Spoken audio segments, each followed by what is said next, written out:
फिर से आप सबको जय मसीह की। और परमेश्वर ने एक बार फिर से दिन दिखाया और परमेश्वर ने फिर से हमें एक सामर्थ दी। और धन्यवाद करती हूँ पिता परमेश्वर का, जिसने ये दिन दिखाया। और इस दिन के लिए जिस तरह से कि आज मैं आप सबके सामने परमेश्वर में से के वचन में से ये नए नियम से जो मैं पढ़ने जा रही हूँ, वो है पहला दूसरा तीमुथियुस 4 उसकी 1 और 2 वर्ष के अंदर इस तरह से लिखा है। परमेश्वर और मसीह यीशु को गवाह करके जो जीवते हो और मरे हुओं का न्याय करेगा और उसके प्रकट होने और राज्य की सुधि दिलाकर मैं तुझे आदेश देता हूँ कि तू वचन का प्रचार कर, समय और समय असमय तैयार रह, सब प्रकार की सहनशीलता और शिक्षा के साथ उलाहना दे और डांट और समझा। यहाँ पर जैसे कि आप जानते हैं कि नए नियम की जो पत्री तीमुथियुस की है, ये पौलुस ने लिखी है। और पौलुस के जीवन के बारे में भी काफ़ी लोग जानते हैं। और जिस तरह से पौलुस जो था अपने शिष्य तीमुथियुस को वो बता रहा था कि जिस जगह पर तुम सेवा कर रहे हो वहाँ पर आपको क्या कहते हैं, धीरता रखनी है। सताव को आएंगे, लेकिन उसको कैसे सहना है, और विश्वास योग्य के साथ और साथ साथ चेतावनी भी दी कि तुम इस जहाँ पर ये सेवा का काम कर रहे हो वहाँ पर होशियार रहना, किस तरह से तुम्हें लोग मिलेंगे और किस तरह से तुमने परमेश्वर के वचन को सिखाना है। जिस तरह के वहाँ पर उन्होंने कहा है कि उलाहना दे, डांट और समझा। जिस तरह से कि परमेश्वर का वचन हमें सिखाता है, समझाता है। और परमेश्वर ने अपने लोगों के द्वारा, अपने दासों के द्वारा, अपने भविष्यद्वक्ताओं के द्वारा बातें की हैं। और परमेश्वर का वचन दुनिया में जिस समय मोजिस थे, और यहाँ पर मैं यिजकेल की पत्री से पढ़ के बताना चाहती हूँ, जो आज हम सब भाई बहनों के लिए भी बहुत इम्पॉर्टेंट है।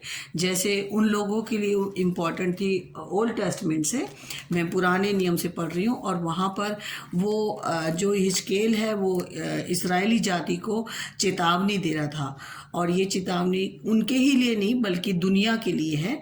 जो जिस तरह से आज का समय चल रहा है, लोग डरे हुए हैं, बहुत घबराए हुए हैं कोरोना वायरस की वजह से। लेकिन परमेश्वर ने चेतावनी देने को हमें बताया है और बोला है। उस समय पौलुस जो थे वो तीमुथियुस को कह रहे थे कि जहाँ पर तुम सेवा कर रहे हो वहाँ पर लोगों को चेतावनी दो। यहाँ पर इस्राएल जाति के लिए इस तरह से लिखा था कि जब मैं दुष्ट से कहूँ तू निश्चय मरेगा, और यदि तू उसको ना चिताए और ना दुष्ट से ऐसी बात कहे जिससे कि वह सचेत हो और अपना दुष्ट मार्ग छोड़कर जीवित रहे, तो वह दुष्ट अपने अधर्म में फंसा हुआ मरेगा, परंतु उसके खून का लेखा मैं तुझी से लूँगा। जिस तरह से यिजकेल को परमेश्वर ने कहा कि तू जा और इस्राएली जाति को बता, इसी तरह परमेश्वर के दास पौलुस ने भी तीमुथियुस को बोला कि तू उन्हें मरे और जीवते और मरे हो का न्याय कौन करेगा? परमेश्वर करेगा। उसके बारे में बता। आज मनुष्य जो कि डरा हुआ है, लेकिन परमेश्वर ने कहा कि जाओ उन लोगों को बताओ। तभी तो आज ये हमें मौका मिला है कि हम इस YouTube के द्वारा अपने लोगों को बताना चाहते हैं कि परमेश्वर चाहता है एक एक जन पश्चाताप करे, अपने गुनाहों से माफ़ी मांगे। क्योंकि वचन में लिखा है कि जो कोई, यूहन्ना 3:16 में लिखा है कि जो कोई विश्वास करे, ये वचन हमें दिया है। हमें ये वचन जो कि 2 धारी तलवार है, गाँठ गाँठ गूदे गूदे को अलग करता है। परमेश्वर चाहता है कि मनुष्य जाने कि परमेश्वर मनुष्य से कितना प्यार करता है, और उसने चेतावनी दी है। और आज ये चेतावनी हम सब के लिए है कि हर एक को अपने गुनाहों से माफ़ी मांगनी है। अगर मैं अपने मित्रों को, अपने पड़ोसियों को, अपने रिश्तेदारों को परमेश्वर का सुसमाचार नहीं सुनाती, तो उनके गुनाह का, उनके खून का बदला परमेश्वर से लेगा। लेकिन परमेश्वर के वचन में आगे लिखा है 19वीं आयत में, पर यदि तू दुष्टों को चिताए और वह अपनी दुष्टता और दुष्ट मार्ग से ना फिरे तो वह अपने अधर्म में फंसा हुआ मर जाएगा, परंतु तू अपने प्राणों को बचाएगा। परमेश्वर चाहता है कि किस तरीके से मैं अपने अपने लोगों को यीशु मसीह की खुशखबरी दूं, क्योंकि प्रभु यीशु मसीह हमारा न्याय कौन करेगा? परमेश्वर। और परमेश्वर ने प्रभु यीशु मसीह को इसलिए भेजा ताकि लोग जाने कि एक दिन न्याय करने का अधिकार पिता ने प्रभु यीशु मसीह को दिया है और वो जीते और मरो का न्याय करेगा। जो लोग आज विश्वास करेंगे, जो लोग प्रभु यीशु मसीह नासरी को अपना प्रभु, अपना उद्धारकर्ता ग्रहण करेंगे, उनको उनका नाम उस जीवन की पुस्तिका में होगा जो यीशु मसीह ने के हाथ में होगी। जब हम न्याय आसन के सामने खड़े होंगे तो यीशु मसीह हमारे बिहाफ पर परमेश्वर से कहेगा कि पिता, इन लोगों ने मुझ पर विश्वास किया है, क्योंकि यूहन्ना 17:20 में भी लिखा है कि जो कोई आज इस वचन के द्वारा विश्वास करेगा। ये इसीलिए पौलुस तीमुथियुस को बोल रहा था कि अपनी कलीसिया को, जहाँ पर तू सेवा का काम कर रहा है, जहाँ पे तू प्रचार कर रहा है, वहाँ पर तू लोगों को सुधि दिला, उनको उस राज्य के बारे में बता कि एक दिन हमारा न्याय होगा, हमें न्याय आसन के सामने जाना है। जबकि आज इस समय महामारी का समय चल रहा है, छोटा बड़ा कोई भी उम्र का इंसान ऐसा नहीं है जिसकी मौत ना हो रही हो, लेकिन परमेश्वर पापी की मौत से खुश नहीं होता, बल्कि उसके पश्चाताप से वो बहुत प्रसन्न होता है और वो चाहता है कि कोई भी मनुष्य नाश ना हो, बल्कि वो हमेशा की ज़िंदगी को पाए जो प्रभु यीशु मसीह ने हमारे द्वारा, हमें यीशु मसीह के द्वारा हमें मिलेगी और हम उसके उस बादशाह में जाएंगे जिस राज्य के लिए प्रभु यीशु मसीह राजा बना है।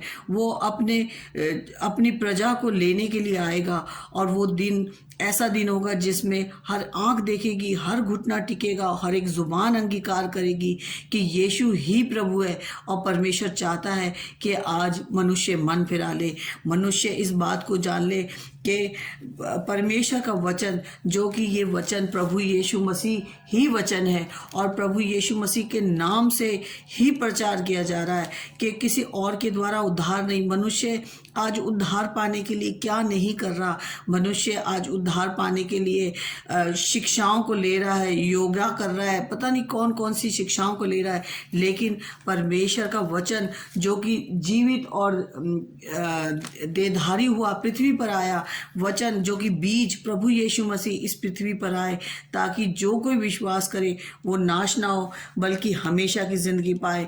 इसलिए पौलुस ने अपने दास तीमुथियुस को कहा था कि तू मेरा विश्वास योग्य दास है, तू मेरा विश्वास योग्य मित्र है, मेरा सेवक है, मेरे साथ तूने प्रभु यीशु मसीह की शिक्षाओं को पाया है और तू जा और जाति जाति के लोगों को सुसमाचार सुना। आज जबकि इस दुनिया में इतनी महामारी चल रही है, लोगों के अंदर डर की आत्मा है, लेकिन हमें परमेश्वर ने डर और भय की आत्मा नहीं दी बल्कि संयम और प्रेम और दया की आत्मा दी है, ताकि जो कोई प्रभु यीशु मसीह के पास आए, क्योंकि परमेश्वर चाहता है कि हर एक इंसान को तौबा का मौका मिले। परमेश्वर चाहता है कि हर एक इंसान को पश्चातापी मन मिले। आज मैं अपने लोगों के लिए प्रार्थना करती हूँ, पश्चाताप की, अपने लोगों के लिए, अपने मित्रों के लिए, जिस तरह पौलुस अपने कुटुंबियों के लिए प्रार्थना करता था, आज मैं भी अपने कुटुंबियों के लिए, अपने मित्रों के लिए, अपने पड़ोसियों के लिए प्रार्थना करती हूँ कि परमेश्वर एक एक को तौबा का मौका दे, ताकि हर एक जन आपकी उस बादशाहत में दाखिल हो जाए जो आपने हमारे लिए तैयार करी है। प्रभु यीशु मसीह के द्वारा पिता आपका मैं धन्यवाद करती हूँ और इस समय प्रार्थना करती हूँ, इस समय जो भी कोरोना वायरस का शिकार है, जो भी कोरोना की तकलीफ में तड़प रहा है, प्रभु जी उसको एक पश्चातापी मन देना। मैं उसके पश्चाताप के लिए आपसे विनती करती हूँ, उसे ऐसा हृदय देना ताकि वो अपने गुनाहों से माफ़ी मांगे और प्रभु यीशु आप पर विश्वास करे और हमेशा की ज़िंदगी की पुस्तक में अपना नाम लिखाए। यीशु मसीह नासरी के नाम से आमीन।